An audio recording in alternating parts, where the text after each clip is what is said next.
Hi guys, ఎలా ఉన్నారు? నేనైతే చాలా బాగున్నా. నేను కలకత్తాలో రైల్వే స్టేషన్ దగ్గర అయితే ఉన్నా.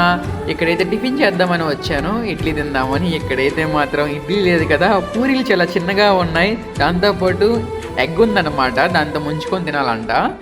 హలో ఫ్రెండ్స్, మనం ఇప్పుడు కలకత్తా రైల్వే స్టేషన్ దగ్గర అయితే ఉన్నాం. ఇక్కడ టిఫిన్ చేయడానికి వస్తే ఇడ్లీలు పూరీలు ఉంటాయి అనుకోండి. ఏదో రకమైన పూరీలు ఉన్నాయి. ఏంటి బాబా అన్న, ఇంకోసారి అన్న. ఏదో రకమైన పూరీలు ఉన్నాయి. 1 2 3 4 6 పూరీలు అనమాట, 20 రూపాయలే. అండ్ ఎగ్ 10 రూపాయలు అనమాట, 30 రూపీస్ అంట. ఏదో తేడాగా ఉందేంటి.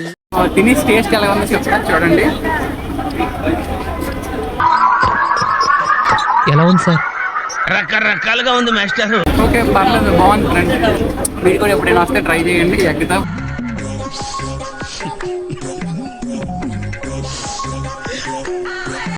హౌరా బీచ్ పక్కనే టిఫిన్ షాప్లు అయితే ఉంటాయి గైస్. ఏంటో ఫ్రెండ్స్, కొత్త కొత్త టేస్ట్, కొత్త కొత్త ఫుడ్లు. మీరు వచ్చి ఎప్పుడైనా టేస్ట్ చేస్తే ఒక లైక్ చేసి సబ్స్క్రైబ్ చేసుకోండి. మేము అందరం కూడా తింటున్నాం, మీరు కూడా తినండి. మూర్తి గారు, ఇలాంటప్పుడే గుండె రాయి చేసుకోవాలి. ఏం చేస్తారు?